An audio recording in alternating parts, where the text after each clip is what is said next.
एक बार एक crime reporter अपनी गाड़ी से कहीं जा रहा होता है, लेकिन अचानक उसकी गाड़ी के सामने एक आदमी बेसुध हालत में आकर गिर जाता है। तभी क्राइम रिपोर्टर अचानक अपनी गाड़ी का ब्रेक लगा लेता है, लेकिन वो बहुत घबरा जाता है। उसे समझ नहीं आता कि इतने सुनसान रास्ते में ये आदमी कहाँ से आया। तभी वो हिम्मत करके गाड़ी से बाहर निकलता है और उस आदमी को उठाता है। तभी वो घबराते हुए रिपोर्टर से बताता है कि कोई उसे जान से मारना चाहता है, इसलिए वो अपनी जान बचाकर भाग रहा था। लेकिन रिपोर्टर को उसकी बात पर भरोसा नहीं होता। फिर भी रिपोर्टर उसे अपनी गाड़ी में बैठाकर हॉस्पिटल के लिए जाने को कहता है, लेकिन वो आदमी पहले पुलिस स्टेशन जाने की बात कहता है।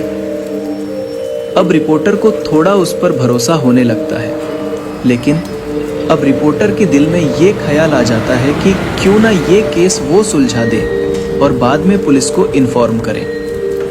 और यही रिपोर्टर की सबसे बड़ी गलती होती है, जो कि एक नए अध्याय की शुरुआत करती है। अब तक रिपोर्टर को उस इंसान पर पूरा भरोसा हो चुका होता है और वो उसकी बातों में आ जाता है। वो इंसान एक हॉस्पिटल का नाम बताता है और कहता है वहाँ के एक डॉक्टर को वो जानता है और उसके पास जाने की जिद करता है। तभी रिपोर्टर उसकी बात मानकर उसे वहाँ ले जाता है। हॉस्पिटल पहुंचकर उन्हें पता चलता है कि डॉक्टर तो आज छुट्टी पर है और वो अपने घर में ही होंगे। तभी वो इंसान रिपोर्टर कहता है कि डॉक्टर से घर जाकर मिलते हैं। रिपोर्टर के मना करने के बावजूद भी वो उसे चलने को मना लेता है। तभी दोनों डॉक्टर के घर के लिए निकल पड़ते हैं और जैसे ही घर पहुंचते हैं तो ये डॉक्टर रिपोर्टर की पहचान का होता है। ये दोनों एक दूसरे को देख करके मुस्कुराते हैं, लेकिन साथ आए हुए इंसान की आंखें लाल हो जाती है। उसके अंदर अजीब सा गुस्सा दिखाई देता है। डॉक्टर रिपोर्टर को घर के अंदर बुलाते हैं।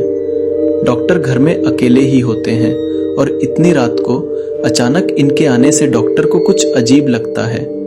फिर भी वो रिपोर्टर से पहले से परिचित होने की वजह से दिमाग पर ज्यादा जोर नहीं देते हैं। तभी रिपोर्टर डॉक्टर को सारी घटना बताते हैं, लेकिन डॉक्टर को फिर भी ये बात समझ नहीं आती कि ये आदमी उन्हें कैसे जानता है जो रिपोर्टर के साथ आया है।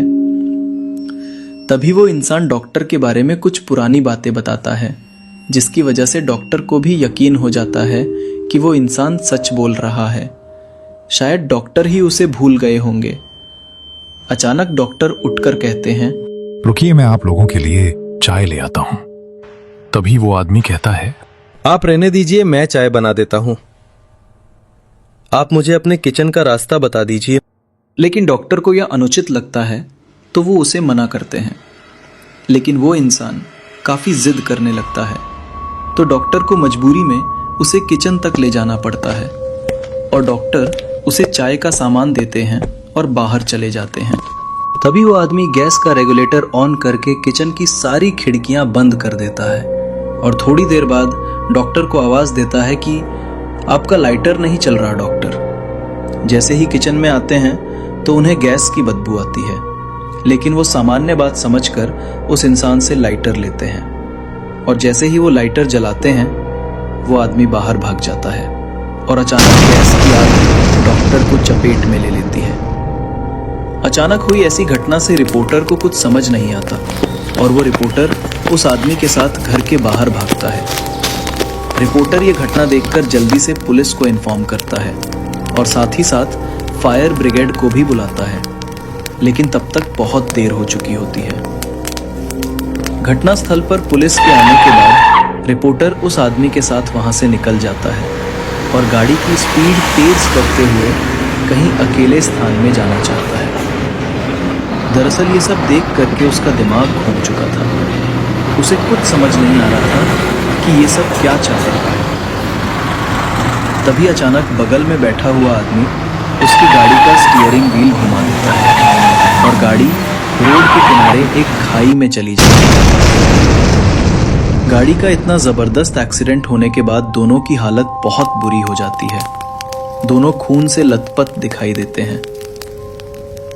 रिपोर्टर मूर्छित अवस्था में होकर उस इंसान से पूछता है, तुमने ऐसा क्यों किया? तभी वो इंसान जोर जोर से हंसने लगता है और रिपोर्टर से कहता है, मेरा सोनू सो गया। रिपोर्टर ये सुनकर चकित रह जाता है, क्योंकि इस नाम से तो उसे उसकी प्रेमिका बुलाती थी जो कुछ सालों पहले गुजर चुकी थी, जिसकी वजह ये रिपोर्टर ही था जिसने उसे अपने प्यार के जाल में फंसाकर उसे गर्भवती कर दिया था। और जब बाद में लड़की ने शादी करने के लिए कहा है तो वो मना करने लगा, लेकिन लड़की की जिद करने के बाद वो शादी के लिए मान गया।